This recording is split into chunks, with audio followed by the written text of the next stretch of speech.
Now, we'll tell you that the South African BDS Coalition says it is appalled by the UK government's imposition of last-minute visa restrictions on Mandla Mandela, the grandson of Nelson Mandela, who was scheduled to embark on a Palestinian solidarity tour of Britain, condemning what they describe as the Israeli genocide. The South African BDS Coalition claims Prime Minister Keir Starmer's government is giving in to pressure from the pro-Israel lobby and succumbing to a smear campaign by the British mainstream media against Mandla Mandela, a former ANC Member of Parliament and staunch Palestine solidarity activist. In the House of Commons, Starmer refused to commit to halting the sale of weapons to Israel. And now the coordinator of the South African BDS Coalition, Roshan Dadu, joins us from Johannesburg to discuss this further. Thank you so much, Dadu, for joining us. Thank you for inviting us onto the show. All right. So what specific aspects of the visa ban do you find most concerning?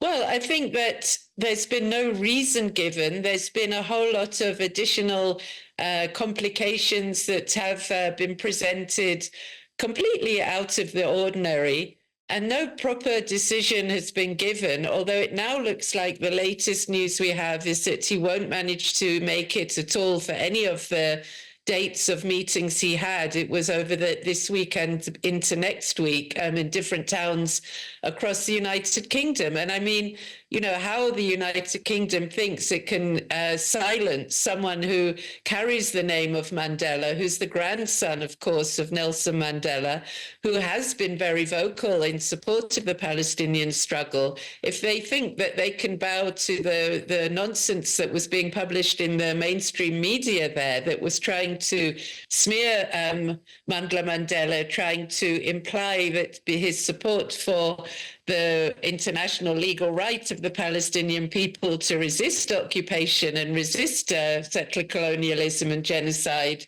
if they think that, you know, the government, a Labour Party government, can bow to that, it's really quite concerning indeed. So then what specific actions now is your group advocating for in response to the visa ban?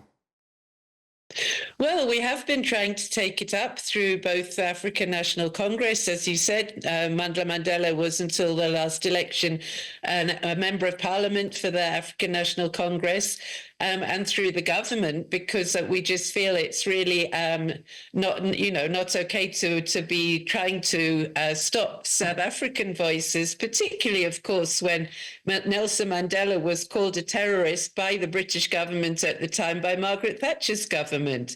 And at the time, the Labour Party was a lot more supportive of the anti-apartheid movement in the case of our struggle. And we really feel that this kind of censorship goes against any kind of freedom of expression or human rights, or any pretense of the Labour Party at international solidarity, which is what they had offered to us during our struggle.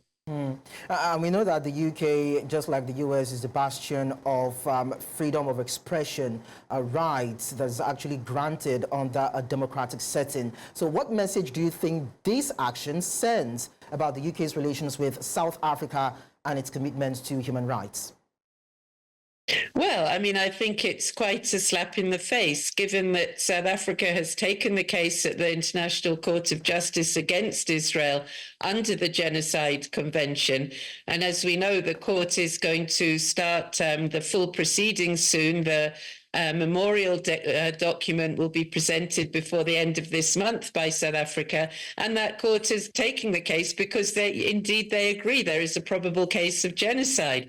We've also seen the General Assembly vote, where the majority of countries in the world voted last month to implement the already existing provisions given by the International Court of Justice, and basically move towards sanctions. And we know that was exactly the kind of pressure we called for from the international community to isolate apartheid South Africa in support of our struggle.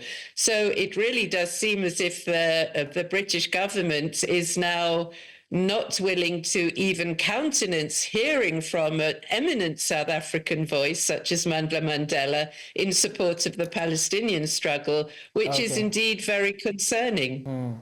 pretty much, I must say. Roshan Dadu, thank you so much for sharing your insights with us. Thank you.